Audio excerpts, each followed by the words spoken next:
بسم اللہ الرحمن الرحیم۔ بانگ میرا یوٹیوب چینل کی جانب سے ایک بار پھر طارق عزیز آپ کی خدمت میں حاضر ہے۔ دیکھتے ہیں کو سنتے کہانوں السلام علیکم۔ سامعین محترم، مجھ سے اکثر سوال کیا جاتا ہے کہ آپ دیکھیں جی کہ عمران خان اکیلا ڈٹ کے کھڑا ہوا ہے اور باقی تمام جماعتیں ایک طرف کھڑی ہوئی ہیں، تو یہی عمران خان کے حق پر ہونے کی علامت ہے۔ میں یہاں پر اپنی گفتگو شروع کرنے سے پہلے ایک مثال دینا چاہوں گا کہ کسی گاؤں میں 4 بھائی رہتے تھے اور ان کی مشترکہ زمین تھی۔ ان کا اکثر اختلاف رہتا تھا آپس میں کہ کون سی فصل کاشت کرنی ہے، کون سی فصل کاشت نہیں کرنی، اور کب پانی دینا ہے، کب پانی نہیں دینا۔ لیکن بہرحال زندگی گزر رہی تھی، ایسے کیسے جیسے گزر رہی تھی کہ ایک فصل تیار تھی اور پورے عروج پر تھی اور کاٹنے کا وقت تھا۔ تمام بھائی آپس میں جھگڑ رہے تھے کہ اس فصل کو ابھی کاٹنا چاہیے، کچھ دن بعد کاٹنا چاہیے۔ کوئی کہتا ہے کہ اب کاٹنا چاہیے، کوئی کہتا ہے بعد میں کاٹنی چاہیے، کوئی کہتا تھا اچھا ادھر سے کاٹنی چاہیے، کوئی کہتا ہے ادھر سے کاٹنی چاہیے۔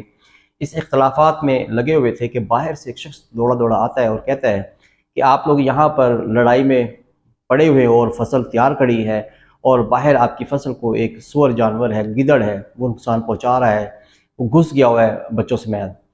تو وہ تمام بھائی جو آپس میں اختلافات کا شکار تھے، یہ بات سنتے ہی آپس کے اختلافات کو بھلا دیتے ہیں اور ڈنڈے ہاتھ میں اٹھا کر کھیت کی طرف دوڑ پڑتے ہیں اور اس جانوروں کا جو فصل کو نقصان پہنچا رہے تھے، اس جانور کا مار مار کر بھرسم نکال دیتے ہیں اور ان کو بھگا دیتے ہیں۔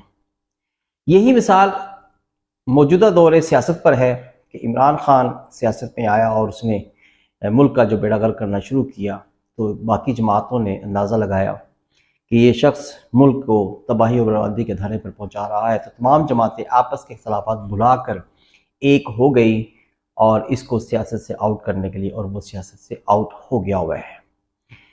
دوسرا میں آپ کو بتانا چاہوں گا کہ عمران خان ایک کھلاڑی ہے، اس میں تو کوئی شک نہیں کہ وہ ایک کھلاڑی ہے، اور کھلاڑی کا مقصد کھیل ہوتا ہے۔ وہ ملک کے ساتھ کھیلے یا قوم کے ساتھ کھیلے، ملک کے اقتصادی حالات کے ساتھ کھیلے یا قوم کے جذبات کے ساتھ کھیلے، مگر کھلاڑی ہی ہوتا ہے۔ بہت شاطر کھلاڑی ہے، اس میں کوئی شک نہیں ہے، لیکن ایک کے بعد ایک اس کا ڈرامہ فلاپ ہوتا چلا رہا ہے۔ ایک کے بعد اس کی ایک جو پالیسی ہے وہ قوم کے سامنے عیاں ہوتی چلی جا رہی ہے۔ سب سے پہلے اس نے ریاست مدینہ کا نعرہ لگایا اور قوم نے دیکھ لیا کہ وہ ریاست مدینہ صرف ایک کھوکھلا نعرہ تھا۔ اس کے بعد اس نے جو ہے وہ چلتے مختلف چھوٹے موٹے ڈرامے چلتے رہے، اور ایک بڑا ڈرامہ اس نے سائفر کے نام سے امریکی سازش کا کھیلا، اور وقت نے ثابت کر دیا کہ وہ بھی ایک ڈرامہ ہی تھا۔ اس طرح اس نے وقتاً فوقتاً کئی ڈرامے کھیلے ہیں، لیکن جو سب سے انٹرسٹڈ ڈرامہ ہے وہ اس کی گزشتہ دنوں وزیر آباد میں ایک حملے کی کارروائی، اور اس پر اس کے مختلف رہنماؤں کا موقف، اور پھر عمران خان کا اپنا موقف جس طرح سے فلاپ ہو گیا، وہ بھی قوم کے سامنے ہے۔ وہ گولی جو چلائی گئی وہ اتنی شاطر اور چالاک تھی، شاطر کھلاڑی عمران خان کی طرح، کہ وہ جب گولی لگتی ہے تو سامنے جو کنٹینر کی دیوار ہوتی ہے اس میں سے ایک سوراخ کرتی ہوئی وہ کراس ہوتی ہے، اور وہ گولی باری باری سب کو لگتی ہوئی آخرکار عمران خان کی ٹانگ کو لگ جاتی ہے۔ وہ الگ بات ہے کہ ڈاکٹر فیصل سلطان نے، جو اس کے ہی اپنے شوکت خانم ہاسپٹل کا ڈاکٹر ہے، اس نے یہ ساری کہانی فلاپ کر دی ہے۔ اس نے کہا کہ گولیوں کے چھوٹے چھوٹے ذرات ہیں جو مختلف جگہ پہ لگے ہوئے ہیں، گولی نہیں ہے۔ اور رہی سے ہی کسر اس ریسکیو کے رضاکار نے کھول دی ہے کہ کہیں پر کوئی گولی کا نشان نہیں تھا، چھوٹا سا زخم تھا جو شاید چاقو کا تھا یا کسی تیز دھار پتری کا یا آلے کا ہو سکتا ہے، وہیں پر رکھی ہوئی کرسیاں وغیرہ کوئی لگی ہو اور وہ خراش پڑ گئی ہو۔ اور پھر عمران خان نے خود اس فلاپ ڈرامے کا ڈراپ سین اس طرح سے کیا کہ آپریشن کے 2 دن کے بعد ہی چلنا پھرنا شروع کر دیا۔ بہرحال پوری قوم کو اب سمجھ آ جانی چاہیے کہ کس طرح سے یہ یکے بعد دیگرے ڈرامے کرتے ہوئے اس ملک کا امن و امان برباد کرنے پر تلے ہوئے ہیں۔ انشاءاللہ امید ہے کہ قوم اب سمجھ چکی ہے اور سمجھ گئی ہے۔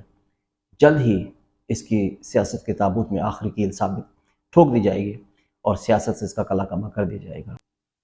دوسری بات، اگر میں غیر جانبدار ہو کر اگر اپنے ہی بھائیوں جو پی ٹی آئی کے سپورٹرز ہیں ان سے اگر ایک بات کرنا چاہوں، ایک سوال اٹھانا چاہوں، تو امید ہے کہ وہ میرا سنجیدہ ہو کر جواب دیں گے۔ دیکھیں، عمران خان نے 3.5 سال حکومت کی اور جو بھی کارکردگی کی وہ سب قوم کے سامنے ہے، اچھی یا بری ہے، میں اس کی گہرائی میں نہیں جاتا۔ پھر ایک جمہوری انداز میں اس کی حکومت کو گرا دیا گیا اور عدم اعتماد کا ووٹ ہوا اور شہباز شریف وزیر اعظم بن گئے۔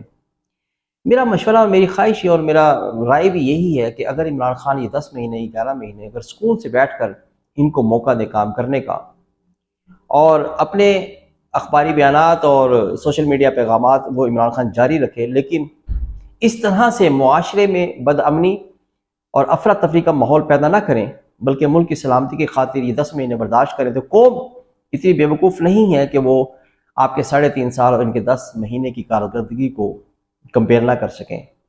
اور جب 10 مہینے 11 مہینے کے بعد جب الیکشن آئیں گے تو پوری قوم کے پاس آپشن موجود ہوگی کہ وہ آپ کے منشور کو اور آپ کے 3.5 سالہ دور کو سامنے رکھتے ہوئے اور ان کی ناکامیوں یا ان کی جو بھی پالیسیوں ہیں ان کو کمپیئر کرتے ہوئے ووٹ اپنی مرضی سے کاسٹ کرے گی۔ اگر آپ کو اتنا ہی اعتماد ہے کہ یہ ووٹرز اور یہ قوم آپ کو ایک لیڈر سمجھتی ہے اور آپ ان کے لیڈر ہیں اور آپ کا متبادل کوئی لیڈر نہیں ہو سکتا، تو یقیناً فتح آپ کی قدم چومے گی۔ لیکن اگر قوم سمجھتی ہے کہ آپ نے 3.5 سال مختلف عنوانات پر اس قوم کو دھوکہ دیا ہے، ریاست مدینہ کا نام ہو یا امریکی سازش کے خلاف ہو یا چور چور کا نعرہ ہو یا یہ وزیر آباد کا ڈرامہ ہو، اگر وہ سمجھتی ہے کہ یہ ڈرامہ ہی ہے تو ووٹ آپ کے خلاف جائے گا۔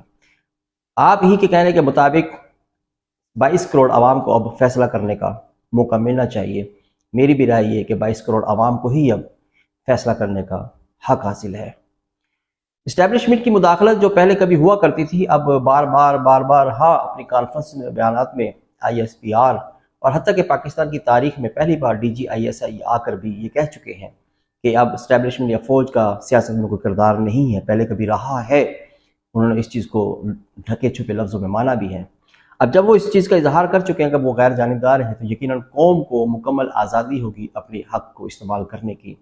تو میری خواہش یہ ہے کہ عمران خان صاحب اب 10-11 مہینے انتظار کریں اور اگلے سال اگست ستمبر میں آنے والے الیکشنز کے اندر قوم کے سامنے جائیں اور اپنا منشور رکھیں۔ انشاءاللہ 2023 پاکستان کی تاریخ میں ایک تبدیلی کا سال ہوگا۔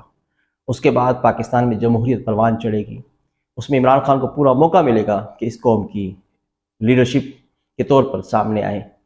میری خواہش یہ ہے اور یقیناً جو PTI کے ورکرز ہیں وہ میری اس بات کو تائید کرنی چاہیے کہ ایسا ہی ہونا چاہیے۔ 10-11 مہینے صبر و تحمل کا مظاہرہ کریں، قوم اور معاشرے میں امن و امان کی فضا قائم کرنے میں عمران خان اپنا کردار ادا کریں اور پاکستان کی ترقی میں اپنا حصہ ڈالیں۔ انشاءاللہ ملتے ہیں جلدی کسی نئی موضوع کے ساتھ۔ میرے اس چینل کو لائک کریں، سبسکرائب کریں، بیل کے آئیکن کو پریس کریں۔ انشاءاللہ جلد ہی ملاقات ہوتی ہے۔ اللہ حافظ۔